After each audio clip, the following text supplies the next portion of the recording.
Hello people, this is Enderal. Welcome to Quasimorph 101. So we've basically gotten through the tutorial and we're back at the Magnum. Jane wants us to travel and she's very positive we should go to Mars. But before we do so, we want to do the mission we have available and we will take our time to talk about skulls and power concentration in that. However, in front of you there's a map of the solar system. Here you can see which missions are available in different areas and how much time it will take us to travel from one point to another. Right now, to deliver the PCPU with Quasimorph research to Ancom, we need to go to Mars. Boss, one more thing, the system is open to us and full of possibilities. You are under no obligation to return this device to its rightful owner, but I wouldn't risk getting involved with Ancom. And this is the last piece of advice that I give you. Meaning we're basically out of the tutorial. So yeah, we've got two very good missions we want to do right now. We will start with this mission here. So we have a Church of Revelation against Sunlight Coven. On the one side, we do have espionage with 590 power concentration and 2 skulls. It is a 2-floor. Whenever you see power concentration, you divide it by the number of floors. The mission is it. So 590 between 2 floors gives us roughly 250 per floor. On the other side, we've got an infiltration with 1200 power concentration, 5 skulls, and 4 floors. Now, what do the skulls tell me here? If I go for Church of Revelation, we do the espionage, we will have smaller floors and about 285 concentration per floor. If I go Sunlight Coven side, we will have bigger floors because they will be a lot bigger and we will have 4 of them. However, the power concentration will be about the same, about 300 concentration per floor. So it's actually not that big of a difference. Whenever we're going into a mission, we should very much look at the available rewards for this. So let's actually take the time to get to the stock exchange and look at Sunlight Coven, which is one of the possibilities, and go to the tech tree. If we do this mission for Sunlight Coven, we're basically rolling between a Starlock MD6, which is a good pistol, and a machete for a weapon. We will have a roll on chips, class, and mighty. We will roll for backshot, antidotes, knife makers, and then we will roll from the general table. We're guaranteed to roll for a piece of armor if my information is right, so that will come from the general table. So if we have available dignities after rolling for the weapons, the armor, and whatever it is that, then afterwards we will roll for a chip. And if we do have the capital available, we will actually roll that chip. Now, 303 reward for church. This is just cutting it. We might not get the chip. 2425, we're basically guaranteed a chip if we do this for Sunlight Coven.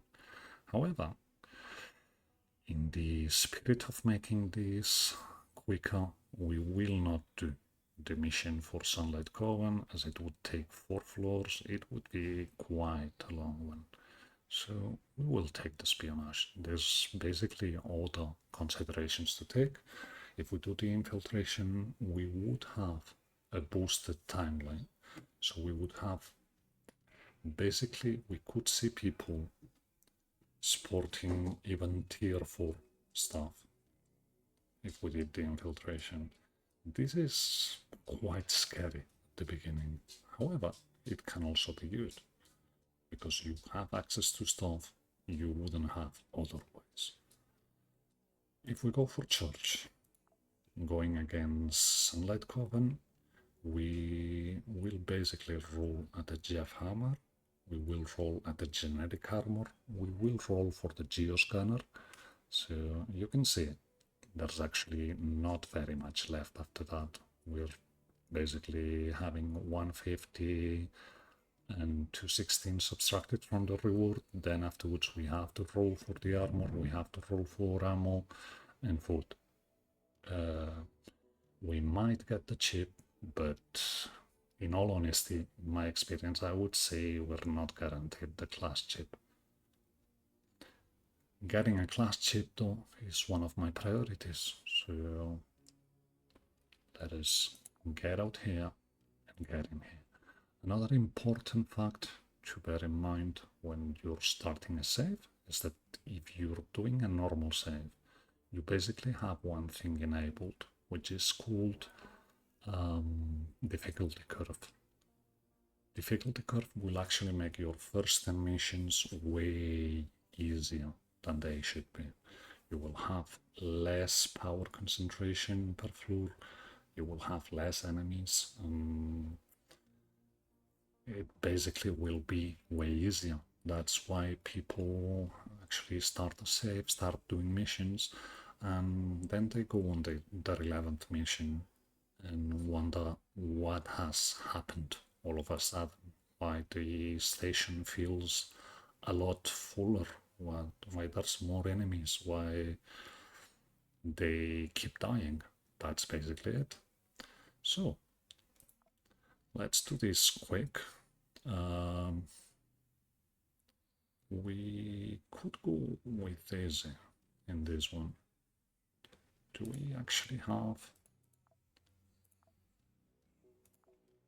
any melee weapon at all? Yeah, we do. So, just so we get more stuff, let us actually go down this. However, I actually want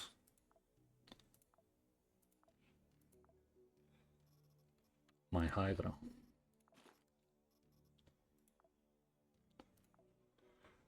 Because this is not the most accurate clone, it's actually not a bad idea to get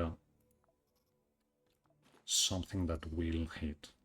And laser sight, as we've already established, it's a very good way of having your hits actually hit the target, your shots actually hit the target, sorry. So, where is it? We want to repair our weapon. We don't need food, we don't need supplies, we basically need water. And yeah, we're good to go.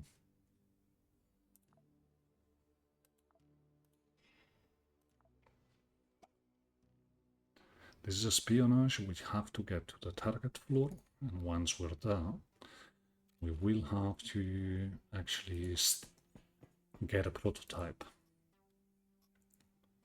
The spawns are the same, so we don't worry about them. That's military rations, that's dropping the canned food because it's heavier and has less calories. Where is it? We don't need food. This is basically something we want to take out from the mission. Let's get our bullets here and disassemble the pants we found just so we have racks. Disarm the explosive barrel and we start exploring, looking for a way out. And we basically found it. Now, that's boss. Boss will be important later when we get into planets with Quasimorphs. Right now, we don't care about no space demons, because we're actually in a planet where there is absentia.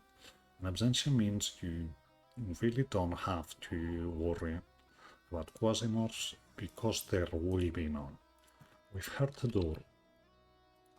So let's actually take a look. We're seeing there's no one we see, but we know someone is about to pop out that door. That's good. Let us get into stealth.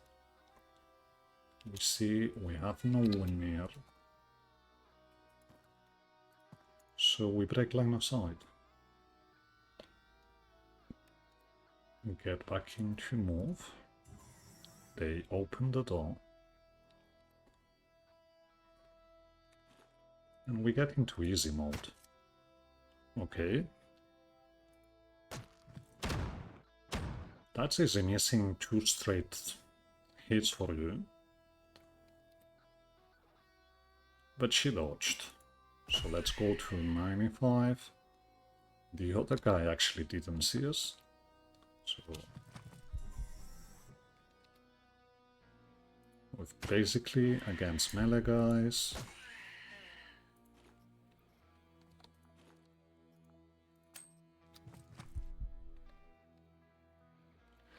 Which is quite to be expected.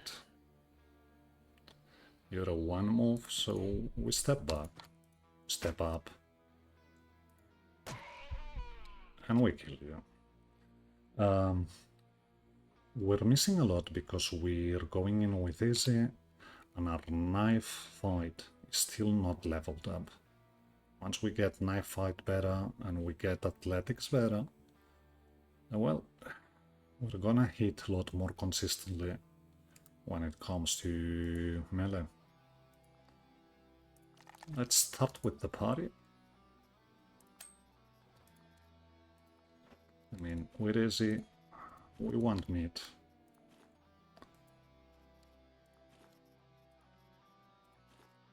And we basically want a throwing weapon, and as it happens, the throwing weapon we have available right now just happens to be the bones of the people we found and butchered. Okay. The knife is actually way more accurate. The bone, sorry, not. Knife is also way more accurate than the tomahawk. Let's back up. So within a workbench room, the one with waste, chemical waste, usually you've got a connection to the northeast, a connection north, and a connection west. It's basically the same we've talked usually. You want to minimize the points from where you can get swarmed. However,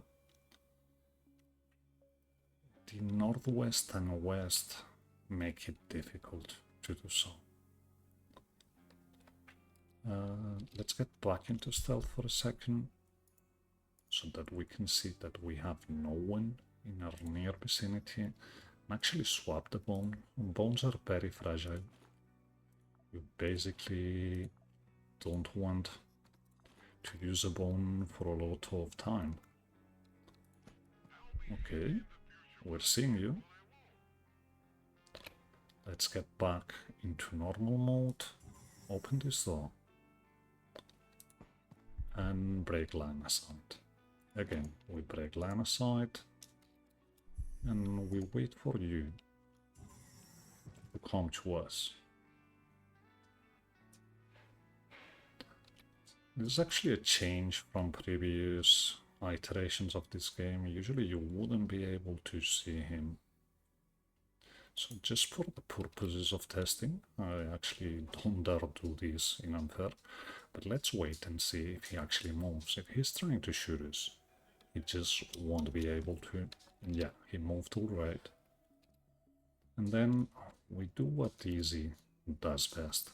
We stay in walk, we press shift, and we throw our bone.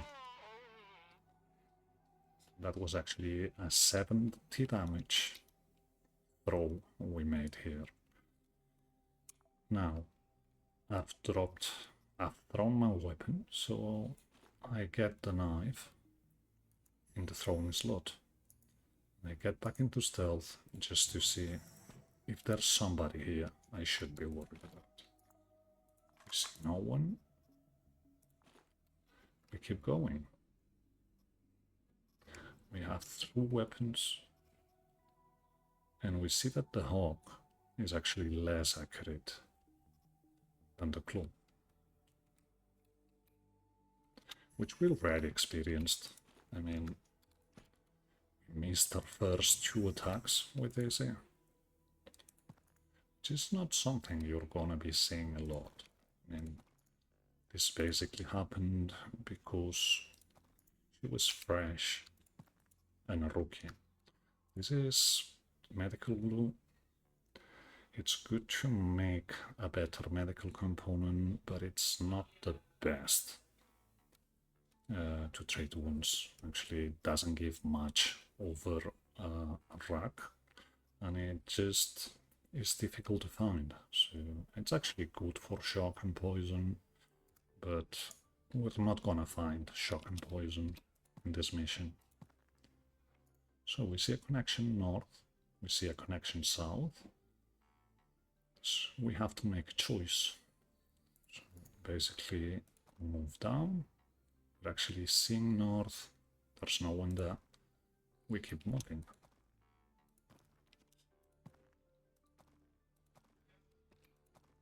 A rack on the bandage on the floor. That's not important. Defuse the explosive barrel and go look what's on the shelf. It's nothing important, so we dismantle it just so we can have some plastic. Keep moving.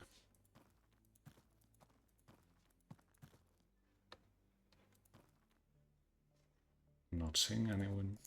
Not seeing anyone. So basically take our sweet time. We're seeing a guardian with a wreck, which is not the most dangerous weapon. However, it's a ranged weapon. Our throw range is basically 4, so we have to make them come to us. To do that, we will leave our tomahawk back for a second. Actually go hunt. This is a dangerous move, so let's not do it.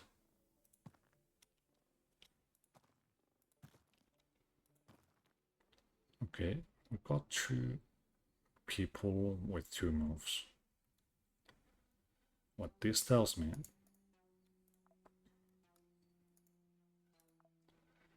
is we want to treat them both. Kill them both this turn. What we will do is throw the knife and actually go full burst on the Hydra, just so we get the other one. We've seen the one with the wreck. We knew she wasn't in our near vicinity. So basically like that, we've gotten rid of them. Get more ammo. We basically have a full stack of 9mm, which is good. I want the employee ID cards. I want my knife. And I basically want wood. So let's drop the knife for a second. Get in here. Get in here. And we will showcase now. Actually, we've gotten our first implant. So let's actually talk about it. But before I do so, let me pause for a second so I can go fetch some water.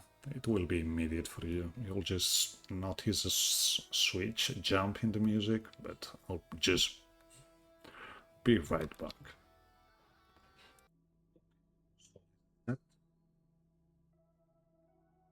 Implant, I actually meant augment. Basically, we have 2 kinds of improvements we can make to the meat. There's chips which can be added to parts of our body who give us bonuses and maluses, and then there's robot parts and quasimorphic parts we can replace our meat with. They also give us bonuses and maluses. This one, the controller, gives us one vet slot, and it gives us a net gain of 12 resistances at the cost of 5 health. What we would have if we actually augmented our clone with this is we would get 12 less pierce, 12 less cut. We would have 12 more fire resist, 12 more poison resist, and 12 more beam resist. This is actually a good implant to carry if you're gonna fight someone who has a lot of beam. As Coven is, it would actually have been good to actually get this installed before we got into this mission. But we probably won't need it, so change our bomb and keep going.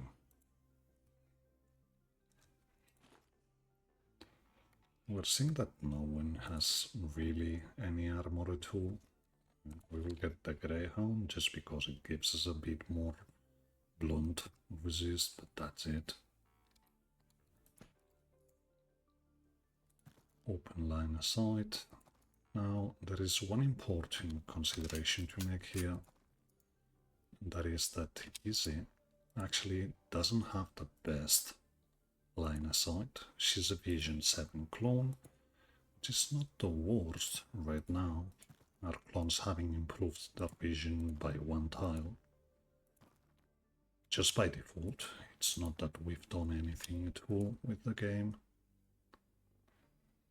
You're basically melee, so I want you to see me. Okay, let's make you investigate. Nah, we leave you. You go away. This is actually a medical room, and I want to check what's inside. And we see our first cloning system. And this is basically why we came into the mission, so drop you, get that cloning system. This is an important upgrade. And with easy, but that doesn't mean we can't eat normal food. We know there's someone around the corner.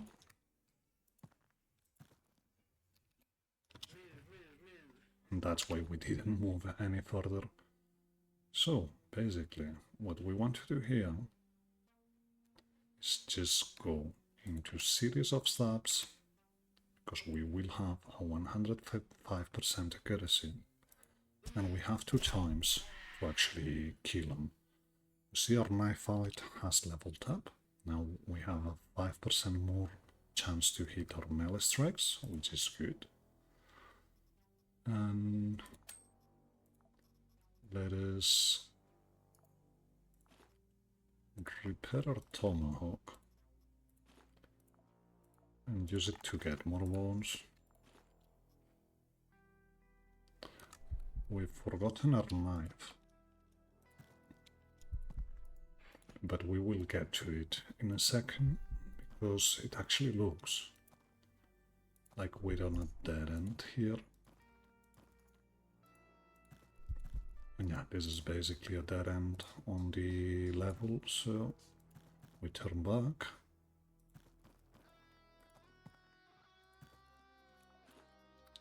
And we go fetch our knife, which should be here. And it actually is. So drop the bone and keep going. We want to find the elevator.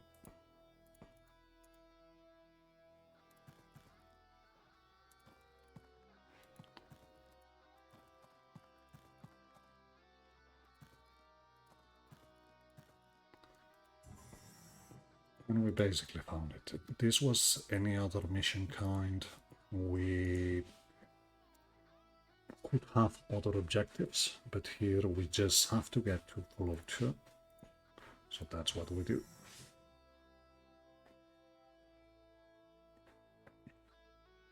Now, usual practice. We're at the target floor, so we drop everything that doesn't kill pass alive. Anything that is not useful for us gets dropped. That's more rugs. So let's get a bit more of rugs and a bit more of plastic. And we keep going. This is basically the elevator room, even though we've passed the door, so I wasn't actually worried that we would have someone in here. Let's actually take a look at the map, because we will have our objective marked up. We're just trying to survive. Okay, she opened the door. So we move to break line of sight to the other room. We throw and we missed, and now we actually shoot. The other person didn't see us, so we have time to get our knife ready.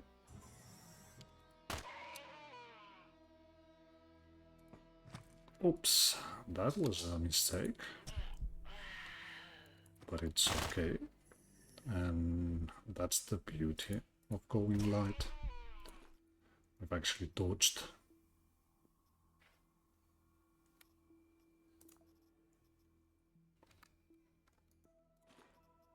Now, there's some interesting considerations to be made about the melee build and the melee class, Eclipse Blade, that is. Most important one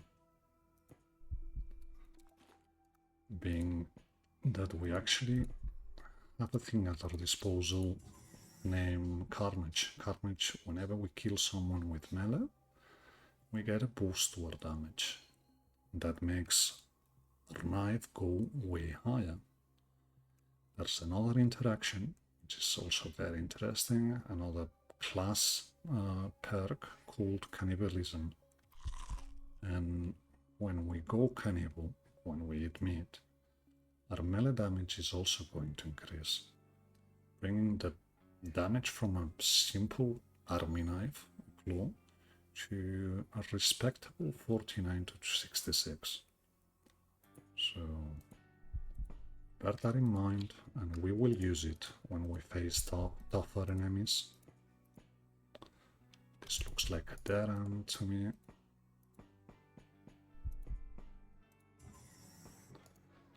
So keep going. It's not like we're going to find a lot of stuff in this mission.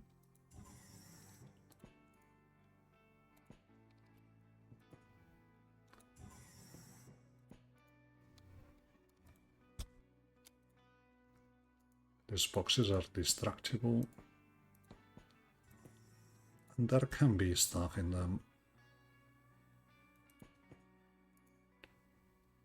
We've seen someone at the door, so let us wait till said door actually closes, but now we have a problem. We've heard another door.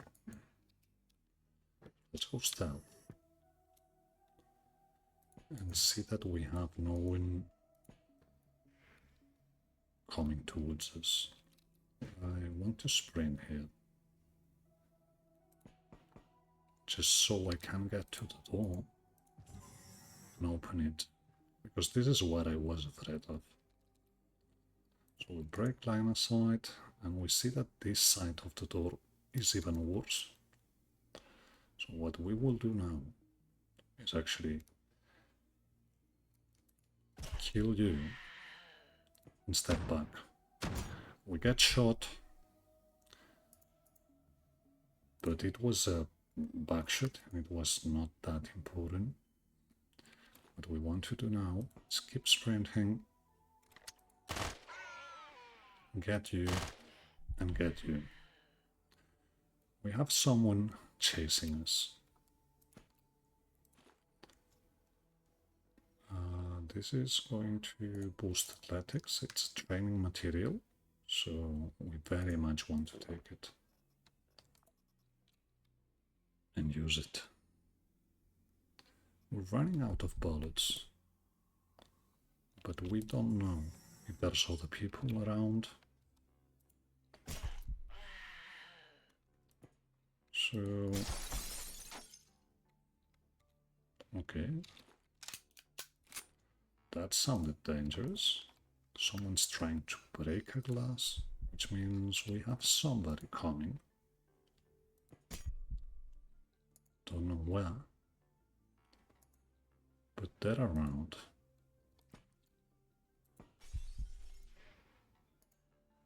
It sounded to my right, so now I'm a bit less worried.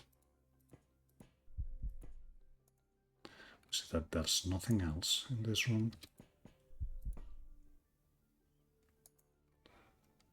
So, what does the glass breaking actually tell me? It tells me there's more than one coming. We get to sprint and we put behind cover. So let us give them time to actually get in range and deal with them. Now this wasn't melee, but even if you're using a melee character, you don't have to go melee all the time. We're actually about to run out of calories. So what we will do is get back into our position, just press 1 and eat our food. We could have done all this in the same turn, but we actually wanted them to get closer. And we wait for the door to close. This should be the last member of that patrol. It's not really a big deal. Replenish our food stock.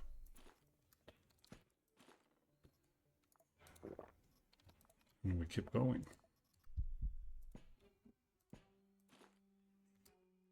A rod wouldn't be bad. I'd actually probably take that over other stuff we're going to find in this mission. That was why we were hitting grass breaking. They were trying to get to us on the shorter path. And we've seen the mission objective in here. We've had a patrol come out of here, so it's most likely that this room is already empty. We get to the objective. Once we get it, we get the flash saying we've actually succeeded at the mission. All we have to do now is evac properly. That we will do in a second. But first,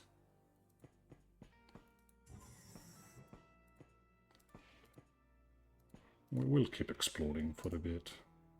Actually, that's better than what we're wearing, so why not? Athletics leveled up to level 3, that's good. It means sprint affects accuracy at a lower rate. This means our strike accuracy, even running, is already at 120. That's why I said easy would get way better over time. We're seeing a med bay. It's actually empty. So let's see what we have. Sorbent we can leave behind. We could extract the medical glue, but it's not going to be the most important thing. So let's keep going. Let's actually look for some other piece we really want to extract from here. However, looks like this is the level. As we already established, this was just to score. Just look at this level. Once we got into the station proper, I like to divide the maps into surface and station. Once we've gotten to the station, levels have gotten significantly smaller. You have to account usually for the planet you're in, the type of station you're going to get into, and don't worry, we'll get into that in detail. We're actually doing other stuff, but right now all that matters is that once we got into the mission proper, we actually got a very small map on the second level that was quite easy to clear and where we didn't face any real danger. So we're extracting a cloning machine, we're extracting some plastic, some rocks, we got a knife, and we actually got a crude mechanism and a rod. It's not the best loot, but it's loot nonetheless. And for a mission that took what? Not even 25 minutes maybe. We get to mission debrief, and we actually rolled and got a class chip. This gives us Angel of Spades. This is good. This is actually the class we want Vicky, Victoria Boudica, one of our starter clones, to be in, at least until we get better clones. It's the class she's better suited for. It's a marksman class. We still lack the marksman rifle, a marksman rifle, any marksman rifle, but that's okay. So we rolled on the Church of Revelation table for a Jeff Hammer. We rolled for an armor and we missed. We rolled for ammo and we got makeshift batteries. We rolled for the Geon scanner on the church table, and food also comes from the general table. Cosmos might be coming from the church table. What certainly doesn't come from is the short pipe. We established this mission was a 700 and something reward. So basically what this means is we probably don't have any dignities left with church at all. Not that we can check it, because we don't have church station available near us. It would be convenient, other than trade volume. Actually, no. Yeah, we've got 1 credit with that. That's actually what didn't get used from the reward. So basically this mission got us all that useful stuff we got, and then 1 credit to barter with them, which is not the best, but it's not the worst either. Now, if I were playing solo, I would probably get into this control. It's against the LFA. We could get very good things from it, but Jane told us she wants us to go to Mars, and she wants us to go to Rebus Sky City. So this is what we will do. Take a look at our crafting, and we see that our medical supplies are gonna get done before we get done. So we just queue something else. That something else actually being an armor repair kit. There's other things you can be making. You could be making sorbent, which is interesting, but I'm actually more interested in repair kits. So choose the Rebus Sky City to visit. It's a peaceful station. There's no need to keep the operative who will go there. Also, when we send clones to perform barter, we load everything into the shuttle. So there's no need to make multiple trips if something is forgotten. When we're ready, take the PCPU with the research and send the operative. Now, this would be if we were playing on usual settings, but one important setting, it's actually called fast trading. And this is one I usually have enabled by default. So what this does is actually give us directly the exchange screen. We basically click and we see that they're interested in chips, in AI models. I don't want to sell the AI models. I could sell them the chip, but this chip is worth 300 and they will only give me 162 bucks, so just sell you the chip. And for the chip, they give us a class, which is Tiftonalit. Tiftonalit is a class that uses heavy weapons and deployables.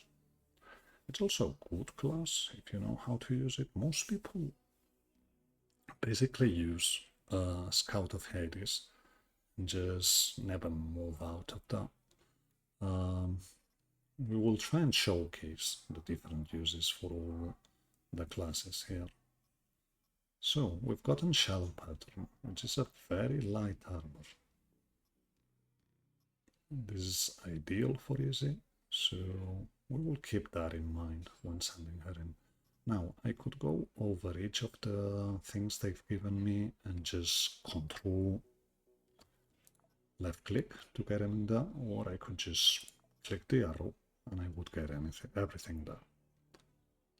With that, we've actually given Ancom the chip, and Ancom is thankful to us.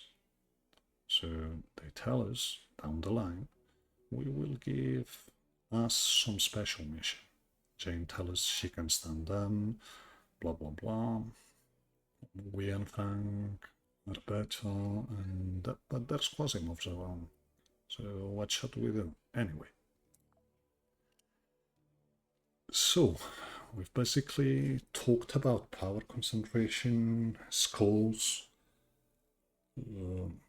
learning curve, and trading. In this, actually giving the chip gave us an unexpected reward here. It's actually giving us plus 20 to our relations with Ancom.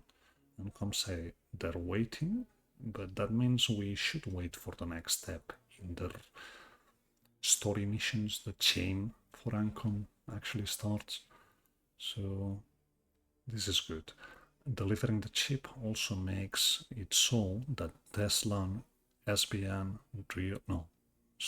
Tesla Real World Ancom actually get started on their usual strategies, so it's good to not keep them actually waiting. Other than this, what have we learned?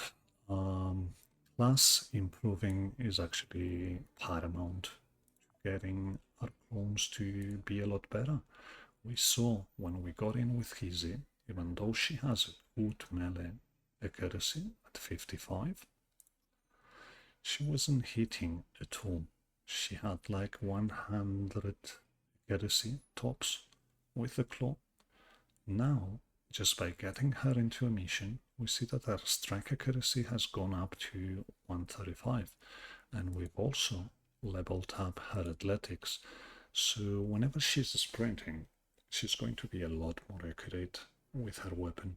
That's why it's good to actually be taking clones into different missions and level them up in their classes, get them better in them.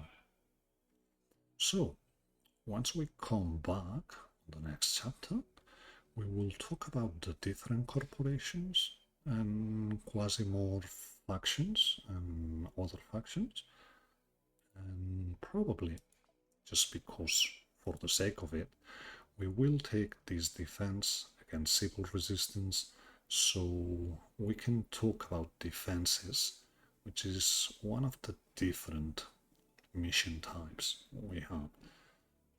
They actually draw from a different map pool than the usual station maps, so it is something we want very much to bear in mind when doing missions. But other than that, this has been it for today. I actually made some tweaks to the noise settings, and we actually got a noise reduction filter going. So you tell me if actually this is improved or if it sounds just the same to you. Anyway, hope you had a good time. As always, remember, this is just a game. You will die, you will improve, you will love. But most importantly, when playing, you gotta have fun. So aim for it. And yeah, see you next time. Individual out.